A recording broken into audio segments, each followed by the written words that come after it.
Bismillahirrahmanirrahim. Assalamualaikum warahmatullahi wabarakatuh. Selamat datang kembali di channel pembelajaran matematika Mantika Palembang. Nah, pada video kali ini kita akan membahas soal-soal dari bab pertama itu sampai bab terakhir, itu untuk soal-soal persiapan ujian semesteran kelas 12 matematika peminatan. Oke, kita langsung mulai aja ya dari soal nomor 1.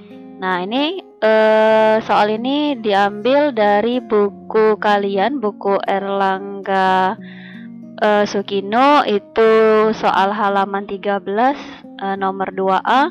Di sini katanya tentukan nilai limit dari sin 6x ditambah dengan sin 2x dibagi dengan 2x dikali dengan cos 4x. Oke. Masih ingat konsep yang sudah pernah Ibu jelaskan ya? Jadi kalau misalnya ketemu fungsi trigonometri, kalau yang ditujunya adalah konstanta, limit trigonometri setiap ketemu sin sama tangan itu boleh dicoret. Berarti ini ada sin, berarti boleh dicoret. Maka tinggal pembahasannya tinggal apa? 6x ditambah 2x ya. 6x ditambah 2x berarti 8x dibagi dengan 2x dikali dengan cos 4x. Oke, ini jangan lupa ini limit ya, masih ada limit x menuju 0. Ada yang bisa dihilangkan? X dan x itu bisa dihilangkan ya. 8 dibagi 2 berarti 4. Jadi tinggallah di sini limit 4 dibagi dengan cos 4x. Tinggal kamu masukkan, berarti 4 per cos 4 dikali x-nya menuju 0. Berarti jawabannya ini sama aja 4 per cos 0. Cos 0 berapa? Cos 0 kan 1 ya, berarti 4 per 1, maka jawabannya akan sama dengan 4. Oke, jawabannya adalah B. Oke, lanjut. Soal selanjutnya, di sini di halaman 24 nomor 14, limit x menuju 0 dari x dikali tangan x dibagi dengan sin kuadrat x dikurang dengan cos 2x ditambah 1. Sekali lagi, setiap ketemu sin sama tangan, berarti sin sama tangan itu boleh dicoret. Di sini ada tangan, di sini ada sin, coret kuadratnya. Ini masih ingat konsep yang sudah Ibu ajarkan? Sin kalau ada kuadrat, kuadratnya ini pindah kemana? Pindah ke belakang. Oke ya, maka ini limit x menuju 0 dari x dikali x berarti x kuadrat dibagi dengan x kuadrat dikurang dengan cos 2x ditambah dengan 1. Nah, kalau ketemu cos gimana? Cos ini harus diubah jadi bentuk sin. Ini boleh pakai rumus, boleh juga pakai turunan. Tapi yang lebih enak itu pakai turunan, karena turunan cos itu apa? Min sin. Oke, coba kita kerjakan. Di sini limit x menuju 0 kita turunkan ya. X kuadrat turunannya berarti 2x dibagi dengan x kuadrat 2x dikurang turunan cos. Apa turunan cos? Min sin. Min ketemu min di sini jadi plus sin 2x. Depan x ada angka 2, taruh di sininya 2. Oke, sampai sini. Tadi setiap ketemu sin sama tangan boleh dicoret. Ada sin di sini ya, berarti sinnya ini boleh dicoret. Maka tinggal apa yang terjadi di sini? Oke, tinggallah berapa di sini? Limit x menuju 0 dari 2x dibagi dengan 2x ditambah 2 dikali 2x berarti 4x ya. Berarti jawabannya ini 2x dibagi dengan 2x ditambah 4x berarti 6x. X atas bawah bisa dihilangkan, 2 per 6 hasilnya. 2 per 6 itu sama aja dengan 1 per 3. Maka jawabannya adalah E ya. Lanjut. Mungkin kita agak cepat ya, karena soalnya kan banyak. Soal semesteran kalian ada 25 soal ya. Sekarang di sini lanjut kita ke soal nomor 3 ya. Soal nomor 3 ini ada di halaman 45 nomor 10. Limit x menuju pi per 4 dari 1 dikurang dengan cos kuadrat 2x dibagi dengan sin x dikurang dengan cos x. Nah, ini tadi kan kalau ada sin dengan tangan, sin sama tangan boleh dicoret. Tapi kalau yang ditujunya adalah konstanta terutama 0. Tapi karena yang ditujunya di sini adalah derajat, berarti sin sama tangan jangan kamu coret, haram hukumnya kalau dicoret ya. Masih ingat konsep yang sudah pernah saya ajarkan? Kalau belum, buka lagi di video-video yang telah dibuat ya. Oke, gimana caranya? Berarti kita ubah dulu. 1 min 2 sin kuadrat. Rumus apa ini? Rumus cos 2x. Masih ingat rumus cos 2x? Cos 2x itu rumusnya ada 3 ya. Ada 1 min 2 sin kuadrat x. Ada juga 2 cos kuadrat x min 1. Ada juga cos kuadrat x dikurang dengan sin kuadrat x. Oke, jadi langkah pertama kalau yang ditujunya adalah derajat, maka kita ubah dulu bentuknya. Jadi nggak boleh sin sama tangan itu dicoret. Ini 45 derajat ya. 1 min 2 sin kuadrat. 1 min 2 sin kuadrat ini rumus dari bentuk dari cos 2x. Maka kamu buat di sini cos 2x dibagi dengan apa di sini? Sin x dikurang dengan cos x. Ada nggak yang bisa dicoret di sini? Belum ada ya. Belum ada yang bisa disederhanakan, maka kamu ubah. Nah, jadi ngubahnya gimana? Bisa pakai turunan, bisa pakai rumus, terserah mau pakai turunan apa mau pakai rumus. Kalau mau pakai turunan, ini bisa diturunkan dari sini. Ini bisa kamu turunkan. Berarti ini limit x. Oke, limit x menuju 45 derajat. Turunan cos apa? Min sin 2x. Depan x ada angka 2. Taruh di sini 2 dibagi dengan turunan cos apa? Turunan sin berarti cos. Dikurang turunan cos apa? Min sin. Min ketemu min di sini jadi plus sin. Sekarang substitusikan min 2 dikali sin 2x. X-nya 45. Berarti kalau 2x 2 dikali 45 berarti sin 90 ya. Dibagi dengan cos x. X kita 45 berarti sama aja cos 45 ditambah dengan sin 45. Min 2 sin 90 berapa? 1. Dibagi dengan cos 45 berapa? Setengah akar 2 ditambah sin 45 juga setengah akar 2. Maka jawabannya ini sama aja min 2 per setengah akar 2 ditambah setengah akar 2. Berarti jawabannya akar 2 ya. Kita sederhanakan kali akar 2 per akar 2. Maka jawabannya min 2 akar 2 per akar 2 kali akar 2 berarti 2. 2 atas bawah bisa dihilangkan. Maka jawabannya sama aja min akar 2. Oke ya, jawabannya adalah D. Oke, kita ke soal selanjutnya. Jadi ini soal ini ada di halaman 39 nomor 5, limit tak hingga ya. X menuju tak hingga dari akar X min 3 dikurang akar 5X min 1 dibagi akar 5X min 1 dikurang akar X plus 3. Sudah saya ajarkan semua ini. Jadi jalan cepatnya gimana kalau ketemu limit tak hingga? Itu selalu perhatikan pangkat tertinggi. Siapa pangkat tertinggi dari X min 3? Berarti X min 3. Tapi ingat dalam akar 5X plus 1. Siapa pangkat tertingginya? Pasti 5X ya. Ini pangkat tertingginya siapa? 5X. Ini pangkat tertingginya siapa? X. Tapi ingat dalam akar ya. Maka tetap kamu tulis akarnya. Berarti akar X dikurang akar 5X. Akar 5X itu bisa dibuat akar 5 dikali akar X ya, dibagi akar 5X. Akar 5X itu bisa dibuat akar 5 dikali akar X ya, dikurang dengan akar X. Nah, ini sama-sama mengandung akar X, maka akar X-nya kamu keluarkan. Akar X dibagi akar X, 1. Tanda kurang, taruh kurang. Akar 5X di akar 5 akar X dibagi akar X, berarti tinggal di sini akar 5. Jadi kita faktorkan ya. Sama-sama ada akar X-nya dikeluarkan. Akar 5 akar X dibagi akar X, berarti ini tinggal akar 5. Tanda kurang, taruh kurang. Akar X dibagi akar X berarti 1. Akar X atas dan akar X bawah bisa dihilangkan. Maka jawabannya berapa di sini? Berapa ini? Jadi jawabannya ini 1 dikurang akar 5 per, sama nggak ini? Sama ya. Cuman bedanya ini positif, ini negatif. Ini negatif, ini positif. Coba minnya dikeluarkan. Kalau minnya dikeluarkan yang bawah sini, min 1 dibagi min. Jadi tinggal 1. Minnya dikeluarkan ya. Akar 5 dibagi min. Jadi min akar 5. Cobalah kalau dikeluarkan ini ke sini kan min 1 ya. Min akar 5, min ketemu min akar 5 berarti akar 5. Jadi minnya dikeluarkan sehingga sama kan ini kan? Sama. Kalau dibagi berarti jawabannya jadi min 1. Sama kayak 2 dibagi dengan min 2. Berarti jawabannya jadi min 1, bukan habis ya. Jadi jawabannya adalah min 1. Oke, lanjut soal halaman 39 nomor 3B. Selalu diingat ya, karena soal yang dibahas ini, sekali lagi saya ingatkan, soal yang dibahas ini mirip dengan soal yang namanya semesteran kalian. Bukan soalnya inilah, bukan, tapi soalnya mirip seperti inilah ya. Jadi langkah pertama, ini limit tak hingga.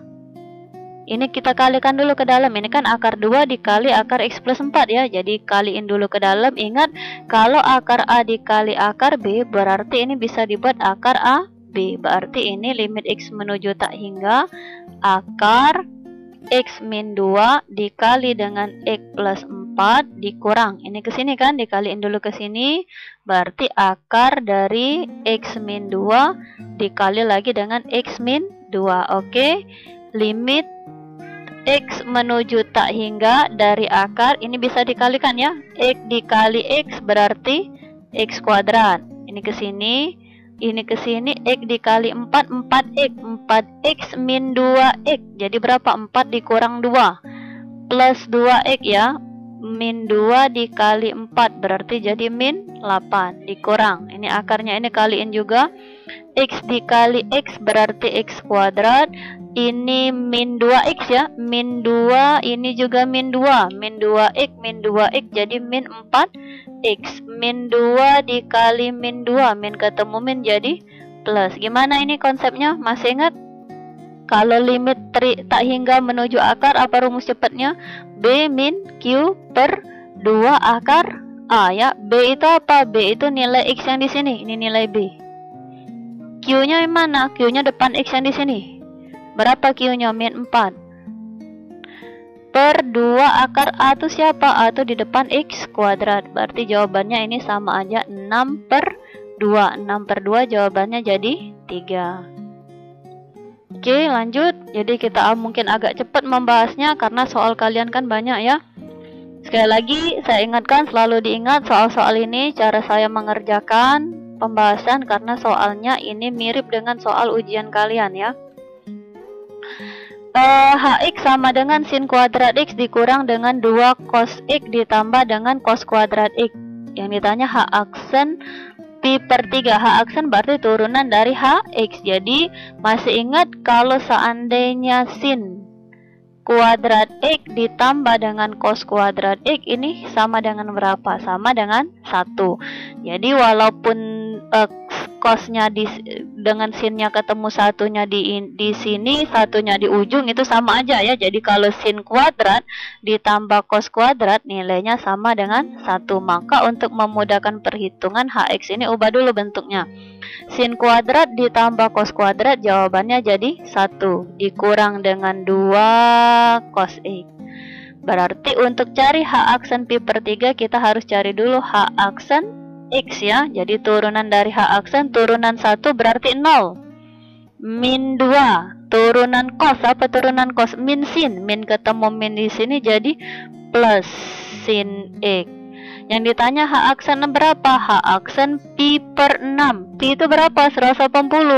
Berarti kalau pi per 3 180 dibagi 3. Berapa jawabannya? Jadi 60 derajat. Berarti H aksen 60. Berarti 2 dikali dengan sin 60. Berarti 2 sin 60 berapa? Setengah akar 3 ya. Setengah dengan 2 bisa dihilangkan, maka jawabannya jadi akar 3. Jadi jawabannya adalah A. Nah, oke. Lanjut ke soal nomor 7. Soal nomor 7 ada di halaman 72 nomor 3. Turunan dari Hx sama dengan X kuadrat dikali sin X, yaitu H aksen X. Ini bisa nggak langsung diturunkan? Nggak bisa ya, karena bentuknya perkalian. Turunan nggak pernah kenal bentuk perkalian. Berarti ini turunan pakai permisalan dulu. Ini dimisalkan dengan U, ini dimisalkan dengan V ya. Apa rumusnya kalau U kali V? Kalau Y sama dengan U kali V, maka Y aksen itu rumusnya U aksen dikali V ditambah dengan U dikali V aksen ya. Berarti U kita di situ sama aja dengan X kuadrat. Berarti U aksen turunan X kuadrat berarti 2X ya. V sama dengan sin X. Berarti V aksen sama dengan turunan sin berarti cos. Oke, masukin ke rumus ini. Maka H aksen X sama dengan apa rumusnya? U aksen. Mana U aksen kita? 2X dikali V. V-nya berarti sin X ditambah dengan U. U-nya berapa? X kuadrat dikali V aksen. V aksennya berarti cos X. Mana ini jawabannya? Jawabannya adalah E. Selalu diingat ya, selalu diingat urutannya ya. Jadi urutan kalau saya bahas soal nomor 7 berarti di ujian itu mirip dengan soal nomor 7 kayak gitu ya. Bukan soalnya inilah, bukan, tapi saya ganti soalnya ya. Ini dibuat soal yang mirip aja. Oke, lanjut ke soal nomor 8. Jadi nomor 8 ini ada di halaman 72, soal nomor 4. Tentukan turunan pertama dari Hx sama dengan X kuadrat dikali dengan X kuadrat dikali dengan cos 2X ya. Jadi sama kayak soal nomor 7 tadi, ini nggak bisa langsung diturunkan, tapi kita pakai turunan U dan V ya. Ini berarti dimisalkan dengan U, ini dimisalkan dengan V ya. Berarti U sama dengan X kuadrat, maka U aksen sama dengan turunan X kuadrat berarti 2X, V sama dengan cos 2X. Berarti V aksen sama dengan turunan cos. Turunan cos berarti min sin ya, min sin 2X, depan X ada angka 2, taruh di sininya 2. Berarti apa rumusnya tadi? U aksen dikali V ditambah dengan U dikali V aksen ya. Maka H aksen X sama dengan U aksen dikali V ditambah dengan U dikali V aksen. V aksennya berarti min 2 sin 2X ya. Berarti ini sama aja dengan 2X dikali dengan ini cos 2X ya. 2X dikali dengan cos 2X plus ketemu min berarti min X kuadrat dikali 2 berarti 2X kuadrat dikali dengan sin 2X. Ada nggak jawabannya ini? Jawabannya adalah E ya. Oke, lanjut soal nomor 9 yang menjadi pertanyaan di sini. Tentukan turunan pertama dari sin X dikali dengan tangen X. Seperti kayak tadi, kita nggak bisa langsung turunkan, maka turunannya ini pakai turunan U dan V ya. Berarti siapa yang dimisalkan dengan U di sini? Berarti ini dimisalkan dengan U, ini dimisalkan dengan V. Berarti U sama dengan sin X. Berarti U aksen sama dengan turunan sin cos. V sama dengan tangen 2X. Berarti V aksen sama dengan turunan tangen. Masih nggak turunan tangen? Bukan kotangen ya. Tapi turunan tangen itu secant kuadrat ya. Secant kuadrat apa? 2X. Karena variabel kita 2X, depan X ada angka 2, taruh di sininya 2. Apa rumusnya tadi? Berarti turunan pertama, apa rumusnya tadi? U aksen dikali V ditambah dengan U dikali V aksen. Mana U aksen? Cos X dikali V. V-nya berarti tangen 2X ditambah dengan U. U kita siapa? U kita sin X dikali V aksen. V aksennya berapa? 2 dikali secant kuadrat 2X. 2 nya saya taruh depan aja. 2 dikali dengan secant kuadrat 2X. Ada nggak jawabannya di sini? Ini ya, jawabannya adalah B. Nah, oke, lanjut soal nomor 10 itu ada di halaman 83, soal nomor 8. Tentukan turunan pertama dari GX sama dengan sin 2X dikurang dengan cos X dibagi dengan cos 4X adalah G aksen X. Yang menjadi pertanyaan, tentukan G aksen pi per 4. Pi per 4. Pi di sini berapa? Pi di sini 180 dibagi 4. Berarti yang ditanya di sini G aksen 45 derajat. Ya, berarti ini bisa nggak langsung diturunkan? Nggak bisa, karena turunan nggak pernah mengenal bentuk bagi kayak gini. Berarti ini dimisalkan dengan U dan V. Berarti siapa U kita? U-nya sama dengan sin 2x dikurang dengan cos x. Berarti U aksen sama dengan turunan sin. Apa turunan sin? Cos 2x. Depan X ada angka 2, taruh di sininya 2, dikurang turunan cos. Apa turunan cos? Min sin. Min ketemu min jadi plus sin X. Terus V-nya siapa? V sama dengan cos 4X. Aduh. Cos 4X. Berarti V aksen sama dengan turunan cos min sin. Min sin apa? 4X.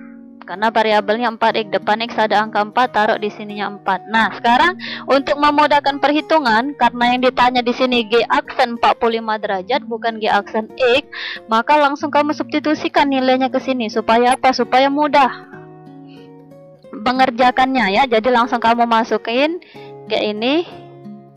Jadi kalau yang ditanya itu angka, langsung aja kamu masukin nilainya ya.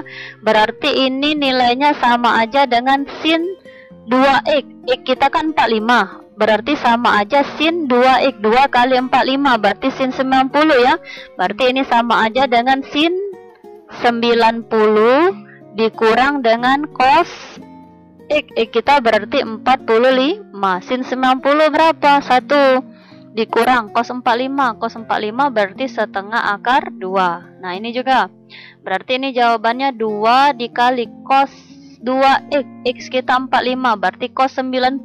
Berapa cos 90? 0. Ditambah dengan sin x, x-nya 45, berarti sin 45 setengah akar 2. 0 ditambah setengah akar 2, berarti ini setengah akar 2. Nah ini cos 4x, berarti ini sama aja dengan cos 4 dikali 45. Berapa 45 dikali 4? Cos 180 ya, cos 180.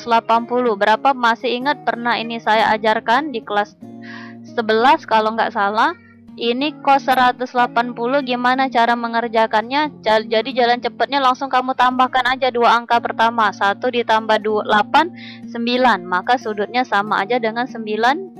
Karena 1 ini ganjil, maka fungsi akan berubah kan? Berarti cos berubah jadi sin. Berarti sin 90. Berapa ini? 1. Karena 180 berada di kuadran kedua, cuman sin yang positif, berarti cos nilainya negatif. Maka cos 180 nilainya tuh min 1.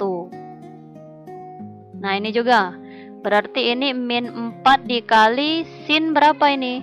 Sin 180 ya, sin 180, sin 180.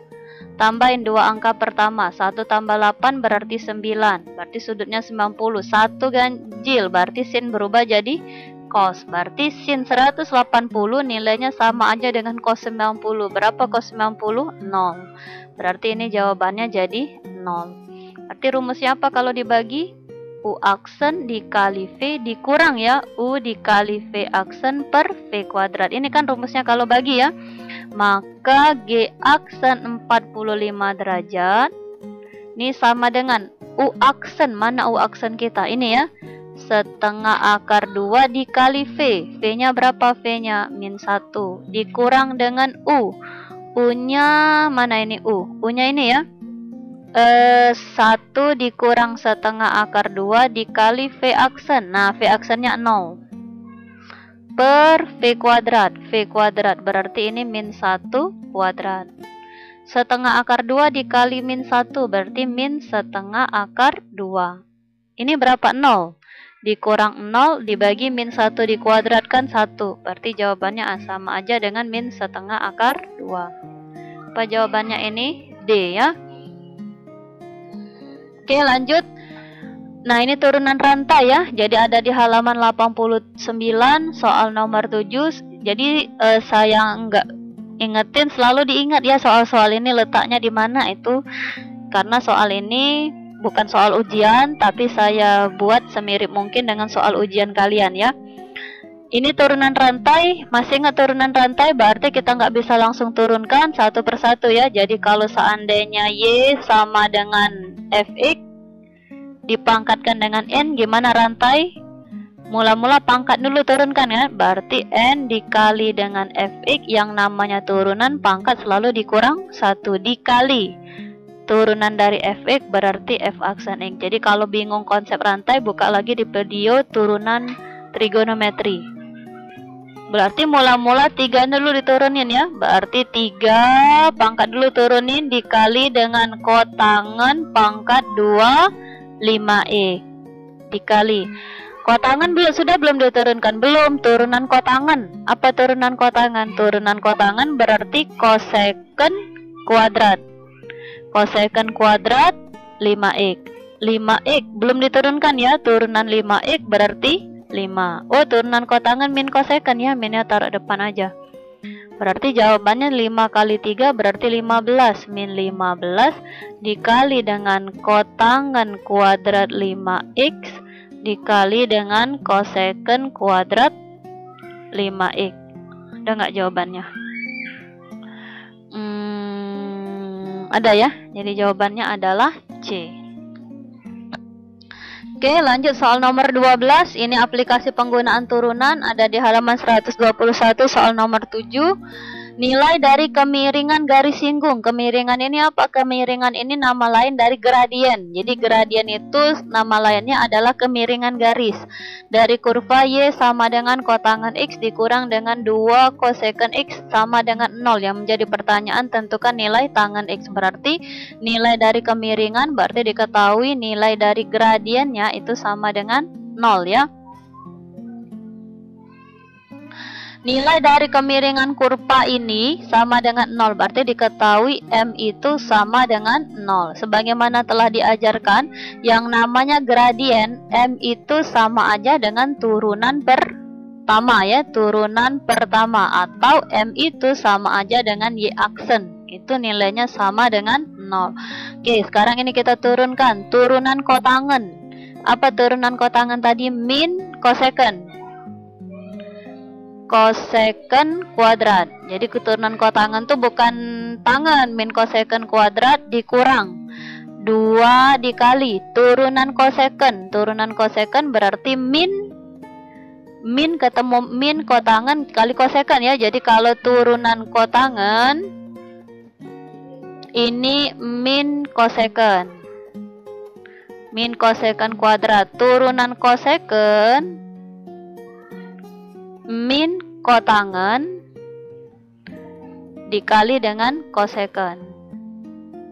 Kalau lupa, buka lagi konsep turunan trigonometri. Berarti min turunan min 2 turunan cosecant min kotangan kali cosecant. Min ketemu min di sini jadi plus min kotangan dikali dengan cosecant. Cosecant X nilainya akan sama dengan 0 ya. Oke.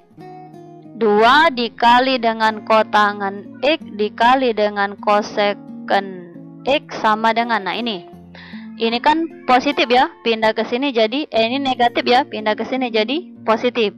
Berarti ini sama aja cosecant kuadrat X. Sekarang ada yang bisa dihilangkan?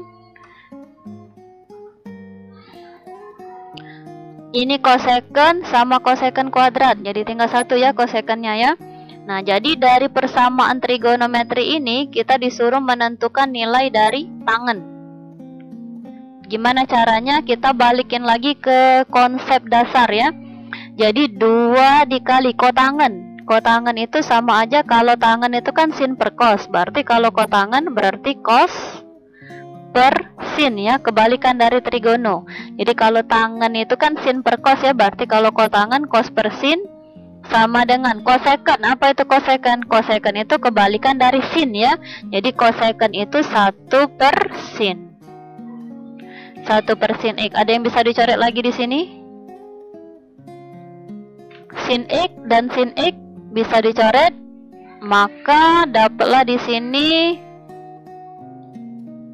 berarti 2 cos X sama dengan 1 ya. Berarti cos X sama dengan 1 per 2. Berarti X sama dengan cos berapa yang setengah? Cos berapa yang setengah? Itu cos 60. Sama satunya lagi cos min 60. cos min 60, berarti cos 60 di kuadran ke-6. Tapi 1 aja nggak apa-apa, nggak usah pikirkan yang sudut satunya lagi. Tapi yang ditanya bukan itu, yang ditanya adalah nilai dari tangen, berarti tangen X yang ditanya. Berarti sama aja kita disuruh mencari tangen 60. Berapa tangen 60? Akar 3. Mana jawabannya? Berarti jawabannya adalah A ya. Lanjut soal nomor 13, persamaan garis singgung kurva Y sama dengan 2x kuadrat dikali x min 3 yang tegak lurus dengan garis x min 6y ditambah dengan 20. Nah, ini juga aplikasi penggunaan turunan. Masih ingat rumus garis singgung? Apa rumus garis singgung? Y min y1 sama dengan m x min x1. Nah, ini tegak lurus, ada kata-kata tegak lurus. Kalau tegak lurus apa? Kalau tegak lurus berarti gradiennya saling berkebalikan. Jadi M1 dikali M2 sama dengan min 1. Ini konsep tegak lurus, atau gradiennya itu saling berkebalikan. Jadi kalau M1-nya itu 1/2, maka kalau dia tegak lurus, M2-nya itu kebalikan. Kebalikan 1/2 berarti 2/1. Kebalikan plus berarti min, kayak gitu ya. Jadi bukan setengah, kebalikannya bukan min setengah, tapi kebalikan setengah itu 2/1. Oke, kita kerjakan dulu di sini. Berarti ubah dulu fungsi ini ya, karena yang namanya tegak lurus berarti M1 kali M2 sama dengan min 1. Oke, coba kita, jadi yang namanya garis singgung itu erat hubungannya dengan yang namanya turunan ya. Coba kita dulu cari dulu M1 ini, karena tegak lurus kita cari dulu M1. M1 itu siapa? M1 itu gradien si garis, M2 itu gradien si kurva. M1 gradien segaris, masih ingat gradien? Kalau seandainya waktu SMP, kalau ada garis AX ditambah dengan BY ditambah C sama dengan 0, maka kalau ditanya gradien itu min A per B, min depan X dan bagi depan Y. Berarti M1 sama dengan min depan X-nya berapa? 1 per depan Y-nya berarti min 6. Maka M1-nya dapat 1/6. Karena tegak lurus, maka M2-nya itu berkebalikan. Kebalikan 1/6 berarti 6/1. Kebalikan plus berarti min. Sekali lagi, M1 gradien si garis, M2 itu gradien si kurva. Berarti gradien si kurva ini berarti turunan dari kurva ini. Maka M2 itu kita ubah dulu kurva ini. Kurva kita tadi kan Y sama dengan, ini kaliin dulu ke dalam biar mudah nuruninnya. Berarti 2x pangkat 3 ya, 2x kuadrat dikali x, 2x pangkat 3 ini kali ke dalam. Berarti min 6x kuadrat. Maka M2 itu sama dengan Y aksen, sama dengan min 6. Nih, datang dari sini karena syarat tegak lurus tadi. Oke, turunkan. Berarti ini berapa turunannya? 6x kuadrat dikurang. Turunan ini berapa ini? Min 12x sama dengan min 6. Berarti 6x kuadrat dikurang 12x plus 6 sama dengan 0. Ini dibagi dengan 6 berarti jadi x kuadrat dikurang 2x plus 1 sama dengan 0. Oke, faktorkan, kita butuh nilai x dan y. Berarti x sama x ini 1 min ya. Berarti dapatlah x sama dengan 1. Nah, inilah x1. Tujuannya apa? Supaya bisa masuk ke rumus ini. Nah, karena butuh x1 dan y1 butuh nilai m. Sudah dapat y1, x1, gimana? Untuk masuk ke rumus ini butuh nilai x1, butuh nilai y1. Gimana cari y1? Tinggal kamu substitusikan. X1 tuh ke kurva. Berarti kurva kita tadi ini boleh ini ya. Berarti untuk nyari y1 sama dengan substitusi ke sini aja, ke kurva. Berarti 2 dikali x. X kita berapa? 1 pangkat 3 dikurang 6 dikali x 1 kuadrat. Maka dapatlah y1-nya sama aja 2 dikurang 6. 2 dikurang 6 berarti min 4. Oke, tinggal masukin ke rumus ini. Jadi tinggal masukin ke rumus ini, rumus garis singgung. Atau kalau nggak mau rumus garis singgung, bisa pakai jalan cepat. Jalan cepatnya kayak gini. Dimintakan garis yang tegak lurus dengan ini ya, garis singgung yang tegak lurus dengan garis ini. Garisnya tadi tegak lurus dengan garis x min 6y ditambah 20 sama dengan 0. Kalau kamu nggak mau pakai rumus ini bisa. Gini jalan cepatnya, ini buang, konstanta selalu dibuang. Sekarang diputar, ini kan X dikurang 6Y, kamu putar 6Y berarti diputar jadi 6X. Y diubah jadi X diubah jadi Y. Kenapa? Karena tegak lurus tadi, jadi diputar dianya. 6X jadi 6Y jadi 6X. Variabelnya diubah. Y X jadi Y. Ini min ya, min berarti rubah jadi plus. Sama dengan 6X, berapa X kita terdapat tadi? 1. Ditambah, ikutin garisnya, ditambah Y kita berapa? Y kita min 4. Itu persamaan garisnya 6X ditambah Y sama aja 6 dikurang dengan 4, berarti 6X ditambah Y sama dengan 2. Mana ini jawabannya? Berarti jawabannya adalah A. Oke. Untuk soal selanjutnya, ini kan baru 13 soal yang dibahas. Untuk ujian kalian kan itu ada 25 soal. Jadi untuk soal selanjutnya, untuk soal dari nomor 14 sampai nomor 25 itu akan dibahas pada video selanjutnya. Jangan lupa pesan saya tadi, ini adalah soal-soal yang saya buat mirip dengan soal ujian kalian. Selalu dipahami dan diperhatikan konsep-konsep pengerjaannya. Selamat belajar, tetap belajar walaupun masih tetap semangat walaupun masih kondisinya daring. Wassalamualaikum warahmatullahi wabarakatuh.